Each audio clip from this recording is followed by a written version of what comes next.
जय हिंद दोस्तों, कैसे हो आप सब लोग। दोस्तों, अगर आप रॉयल एनफील्ड की कोई बाइक ले रहे हैं, मतलब क्लासिक 350, बुलेट 350, अगर ये कोई बाइक ले रहे हैं, कोई भी बुलेट का मॉडल ले रहे हैं, तो ये वीडियो आपके लिए बहुत इंपॉर्टेंट है। और BS6 जो मॉडल अब आ रहे हैं, BS4 तो आ ही नहीं रही, BS6 आ रही है, इसमें बहुत बड़ी कमी आ रही है। छोटी मोटी कमी आ जाती है मॉडल्स में, कोई इतनी बड़ी इशू की बात नहीं है, लेकिन ये कमी ऐसी है कि हो सकता है कि आपके लिए बहुत बड़ा ये एक इशू बन जाए। और मैं आपको बताऊंगा, कम से कम शब्दों में बताऊंगा कि भाई ये क्या कमी आ रही है, क्योंकि मैंने खुद इस कमी को फेस किया है। स्टैंडर्ड 350 मैंने ली थी, बुलेट 350 मैंने ली थी, तो ये कमी उसके साथ में भी थी। लेकिन अब कमी इतनी बड़ी बन चुकी है कि समझ नहीं आ रहा करें तो करें क्या। वो कमी है दोस्तों एक साइड बुलेट के भागने की। ये कमी स्टैंडर्ड 350 मतलब बुलेट 350 में भी आ रही है, क्लासिक 350 में भी आ रही है, BS6 मॉडल्स में ज़्यादा आ रही है। BS4 मॉडल्स में मैंने सुना नहीं है, जो पहले के मॉडल्स हैं, हो सकता है उनमें भी होती हो, लेकिन इतना नहीं सुनने में आया। BS6 के लिए मैं आपको बताता हूँ, डेली के मुझे कम से कम 50 कमेंट आते हैं इस तरह के कि भैया मेरी बाइक एक तरफ भाग रही है, हाथ छोड़ने पर एक साइड भाग रही है, और ज़्यादातर राइट साइड भाग रही है। अभी मेरे पास एक कमेंट आया था मैट्योर 350, अगर आप मैट्योर 350 भी लेने की सोच रहे हैं तो उसमें के लिए भी मेरे पास एक कमेंट आया था कि मेरी बाइक एक तरफ भाग रही है। मैंने हालांकि सुना नहीं है मैट्योर के बारे में। अब मुझे ये नहीं बात समझ आ रहा कि रॉयल एनफील्ड जैसी कंपनी, जो इतनी पुरानी कंपनी है, इतना भरोसा लोग करते हैं उस पर, इतना मतलब इस चीज़ को इतने हल्के में कैसे ले रही है। और कमाल की बात यह है भाई कि मगर मतलब आप सर्विस सेंटर पे अगर ये बात बताते हैं तो सर्विस सेंटर वाले सुनने को तैयार नहीं। सॉल्यूशन तो बहुत दूर की बात है। कोई कोई तो आपको ये बोल देगा कि भाई हाथ छोड़ के चला क्यों रहे हो। कोई कोई आपको यही बोल सकता है कि ये रॉयल एनफील्ड ने जानबूझ के डाला है इसमें। यार कैसी बेतुकी बात है यार, लोग करते हैं, मतलब हद है। अच्छा, एक दो बेवकूफ़ ऐसे ही बोलते हैं जो कहते हैं जी ये जो है ना BS6 में बनाई मतलब करी गई है सेफ्टी के वजह से, ताकि लोग हाथ छोड़ के ना चला पाएँ। भैया बैलेंसिंग होती है, हाथ छोड़ के चलाने के लिए कोई नहीं कह रहा, लेकिन बुलेट का एक तरफ को भागना ये इशू है। और अगर कोई समझदार आदमी होगा वो एकदम से समझ जाएगा कि ये इशू है। कुछ लोगों के लिए शायद ये इशू ना हो, क्योंकि मेरे पास ऐसा भी आया था कमेंट कि आप हाथ छोड़ के चला क्यों रहे हैं। तो भैया हाथ छोड़ के चलाने की बात नहीं है, लेकिन चेचिस में फ़र्क होना या शॉकर्स में फ़र्क होना या जो सस्पेंशन है या अलाइनमेंट सही नहीं है, जो भी कुछ इशू है, इतनी सारी बाइकों में क्यों आ रहा है। लगभग 50% 60% लोग मुझे कमेंट कर रहे हैं कि सर मैंने ये बाइक खरीदी थी, इसमें इशू आ रहा है, ये बाइक खरीदी इशू आ रहा है। ज़्यादातर जो इशू है ना वो है इसके चेचिस का। चेचिस में फ़र्क है हल्का सा, जो उसकी गर्दन है हल्की सी ऐसी है, बहुत बहुत बारीक उसमें फ़र्क होता है। तो वो चीज़ को सर्विस सेंटर पे आप ले जा के शायद दुखी हो जाओ, लेकिन ना हो। अब एक नई बात बताता हूँ आपको जो बहुत सुनने वाली है। वो सुनने वाली क्या बात है, वो ये है भाई कि मेरी जो स्टैंडर्ड 350 है, बुलेट 350, उसमें ये इशू था। पहले बाइक क्या होती, जैसे मैं हाथ छोड़ता था 1 सेकंड भी बाइक सीधी नहीं चल पाती थी, और सीधा ऐसे मतलब राइट साइड में वो गिरना शुरू हो जाती थी ऐसे। उसके बाद मैंने इसको कम से कम 4-5 बार सर्विस सेंटर पे दिखाया, कोई नहीं हुआ सोल्यूशन। उसके बाद मैंने कंप्लेन करी।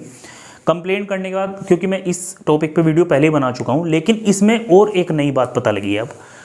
तो कंप्लेन करने के बाद खैर मेरे पास ओनर का फ़ोन आया, उसने कहा जी हम हो जाएंगे। उसके बाद फिर दोबारा गया, फिर वीडियोस बनी, फिर मतलब बहुत टाइम लगा। और लगने के बाद उसके बाद करीबन मैंने 15 से 20 दिन तक वेट करा। 20 दिन के लगभग होने के बाद मेरा चेचिस बदल के आया। उसके बाद 2 दिन लिए उन्होंने उसको चेंज करने में, मतलब काफ़ी मैं परेशान हुआ। 5-6 चक्कर मुझे सर्विस सेंटर के लगाने पड़े, तब जाके मेरा चेचिस चेंज हुआ। उस चेचिस पे निशान भी था साइड में, वो कहीं लग गया होगा, चलो खैर वो उसका मैं कोई इतनी बड़ी प्रॉब्लम नहीं मानता। अब वो फाइनली वो चीज़ जो थी, जो मेरी प्रॉब्लम थी, वो सोल्व हो गई। अभी मेरे पास एक ऐसी चीज़ सुनने में आई है कि एक मेरे फ्रेंड हैं, तो उन्होंने क्लासिक 350 ली थी। उनके साथ सेम टू सेम यही इशू था। BS6 मॉडल है, BS6 की मैं बात कर रहा हूँ, क्योंकि अब BS6 ही आ रहे हैं सब। और उन्होंने चेचिस के लिए करा, बड़ी कोशिश करी, चेचिस फाइनली उनका चेंज हुआ। चेचिस चेंज होने के बावजूद भी वो इशू उनका नहीं गया। ये अब नई बात सुनने में आई है मेरी।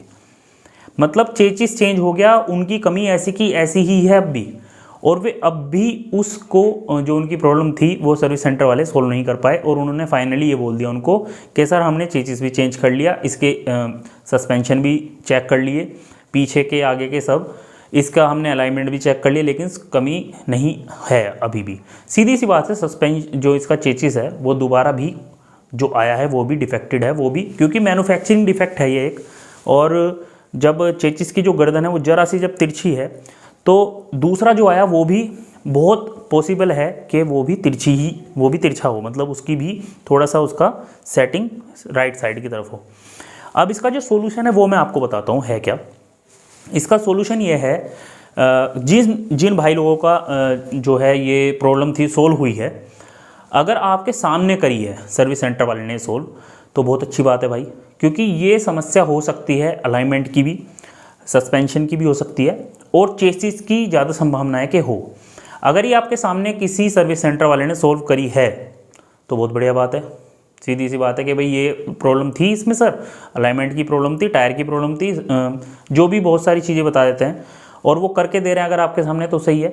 अगर नहीं करके दे रहे तो वो बेसिकली कर क्या रहे हैं, वो चेचिस को सीधा करा रहे हैं। चेचिस को सीधा करा जा रहा है, अगर आपके पीछे से आपको गाड़ी को ठीक करके दिया जा रहा है, इससे दिक्कत कुछ नहीं है, लेकिन इसका यही सॉल्यूशन है। चेचिस को बेसिकली गर्म किया जाता है और उसको एक मशीन पर लगाकर उसको सीधा किया जाता है, और वो सीधा हो भी जाता है, इससे कोई कमजोरी भी नहीं आती चेचिस में। ये सॉल्यूशन है इसका फाइनली। या तो इसका सॉल्यूशन ये है कि आप अप्लाई करो, चेचिस दूसरा आएगा 1 महीने बाद, 1 महीने का टाइम आपको टोटल लग जाएगा, 6-7 बार धक्के खाओ सर्विस सेंटर में, घूमो फिरो, है ना, पैसे खर्च करो, टाइम बर्बाद करो अपना। और एक सॉल्यूशन ये है कि आप किसी ढंग के सर्विस सेंटर पे जाओ और उसको ये पता होना चाहिए कि हाँ ये चेचिस की प्रॉब्लम ऐसे सोल्व हो सकती है, तो वो उसको गर्म करके चेचिस पे हीट दी जाती है, फिर उसको मशीन पे रख के उसको सीधा किया जाता है। दूसरा तरीका होता है चोट मार के उसको सीधा किया जाता है, वो सही तरीका नहीं है, उसमें पूरा चेचिस खुलेगा, और चोट मार के जो ठीक करने वाले होते हैं उनके थ्रू भी ये चीज़ की जाती है। लेकिन समस्या ये है कि यार इतनी बड़ी समस्या आ रही है, इतने लोग इस चीज़ की शिकायत कर रहे हैं, उसके बाद भी रॉयल एनफील्ड कान बंद करके बैठा हुआ है। और कमाल की बात है, ये इशू अब तक ऐसा नहीं हुआ जो कि सोल्व हो गया हो। जब से BS6 बाइक्स आ रही हैं रॉयल एनफील्ड की, तब से लेके आज तक ये कमेंट्स मेरे पास लगातार आ रहे हैं। और आपको एक चीज़ और बता दूं, मेरी जो ये वीडियो है, मैं इसका लिंक डाल दूंगा डिस्क्रिप्शन में। ये जो वीडियो है कि बाइक सीधी अब चली सीधी, पहले मेरी जो मतलब मैंने इस टॉपिक पे पहले ही वीडियो बनाई है, ये ज़्यादा लोगों ने देखा, मतलब 3-4 हज़ार व्यूज़ आए हैं। आप देखते बहुत कम है, मेरे व्यूज़ इतने ज़्यादा नहीं आते, तो आप अंदाज़ा लगा सकते हो कि तब इतने सारे कमेंट आ रहे हैं जब इतने कम लोगों ने देखा है। अगर लाखों में लोग देखेंगे तो कितने सारे लोगों के साथ ये समस्या है। इस चीज़ को रॉयल एनफील्ड को समझना चाहिए और इसको सोल्व करना चाहिए। भैया इसे सोल्व करो, ये बहुत बड़ी समस्या है। आप हाथ छोड़ने की बात नहीं है, अगर आदमी 1 सेकंड को भी हाथ अगर ऐसे कर लेता है तो एक तरफ एकदम गाड़ी साइड में चल जाती है। एक चीज़ और है इसमें दोस्तों, मैं एक छोटी सी बात आपको और कहूँगा, ऐसा नहीं है कि आप 10 की स्पीड पे हाथ छोड़ोगे तो गाड़ी सीधी ही चलेगी, ऐसा नहीं है। लेकिन अगर आपकी बुलेट जो है 30-40 की स्पीड पे है तो वहाँ पे सीधी चलनी चाहिए, उस स्पीड पे कम से कम 30 की स्पीड पे वो सीधी चलनी चाहिए। और ये प्रॉब्लम है, बुलेट का अगला हिस्सा काफ़ी भारी होता है और ये हो ही नहीं सकता कि बगैर चेचिस में फ़र्क के बाइक एक तरफ भाग जाए। तो इस साइड पुलिंग हम इसको इंग्लिश में बोलते हैं। तो ये थी मेरी वीडियो दोस्तों, आशा करता हूँ आपको अच्छी लगी होगी। कोई भी कमेंट हो तो बिल्कुल यार मुझे कर देना, चैनल जरूर सब्सक्राइब कर देना, ज़्यादा से ज़्यादा मुझे सपोर्ट करो आप लोग। और वीडियो अच्छी लगी हो तो उसको लाइक जरूर करें, शेयर जरूर करें, ताकि सब लोगों को ये बात पता लगे।